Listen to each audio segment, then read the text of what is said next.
You know, in global politics, relationships are supposed to be everything.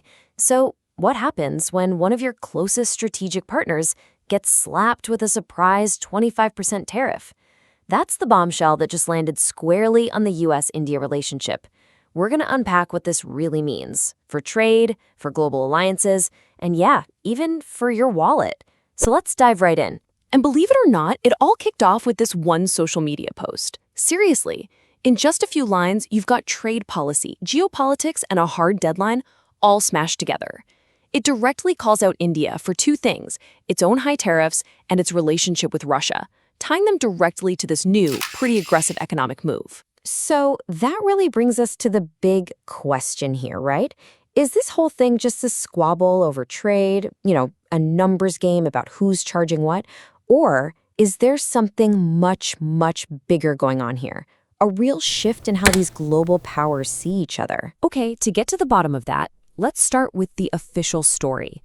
What's the justification? I mean, why would the US aim this kind of policy at a country they constantly refer to as a critical ally? Well, it turns out both sides are telling a completely different story. From the US perspective, it's about unfair trade. They're pointing the finger at India's high tariffs and its dealings with Russia.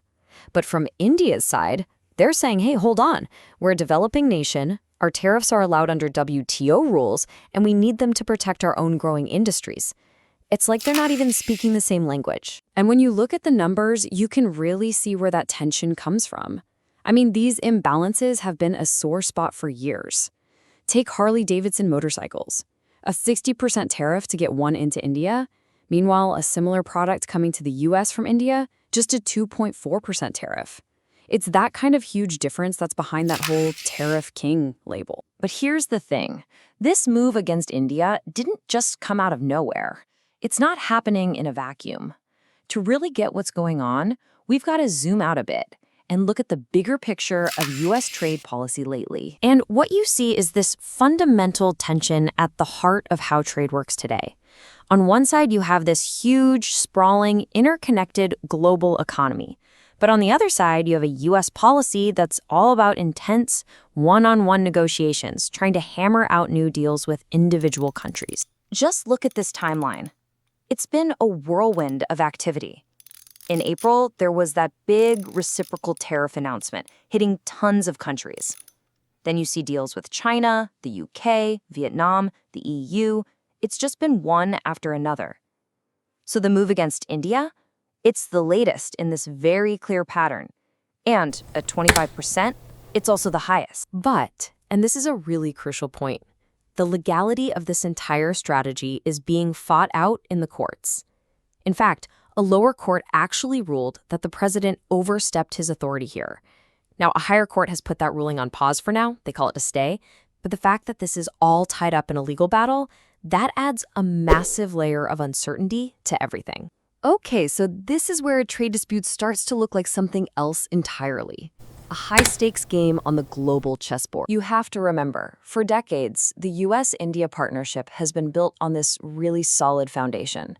The idea was we shared democratic values, and we have a common strategic interest, balancing out China's influence in the Indo-Pacific. This wasn't just a small thing. It was a cornerstone of US foreign policy for a long, long time. And that leads us to the billion-dollar question, doesn't it? Could this America First tariff policy actually backfire? That's what some analysts are asking.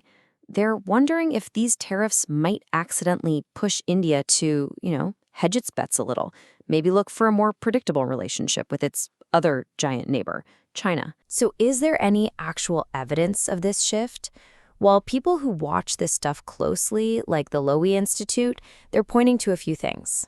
You've got recent high-level diplomatic trips from India to Beijing, a quieter-than-usual response from India on China-Pakistan cooperation, and, of course, that constant friction over India buying so much oil from Russia.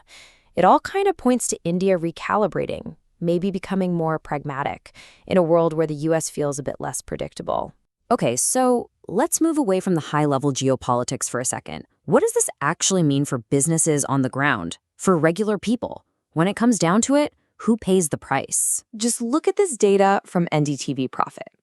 It shows how incredibly reliant certain Indian companies and whole sectors are on the US market. I mean, for a textile giant like Himatsinka Seide, a whopping 83% of their business is with the US.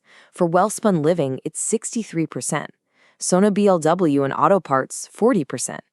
When you're that exposed, a surprise 25% tariff isn't just a headache, it's a massive, massive problem. And if you zoom out to the big picture, the numbers are just as sobering. We're talking about total Indian exports to the US hitting $86.5 billion in 2024.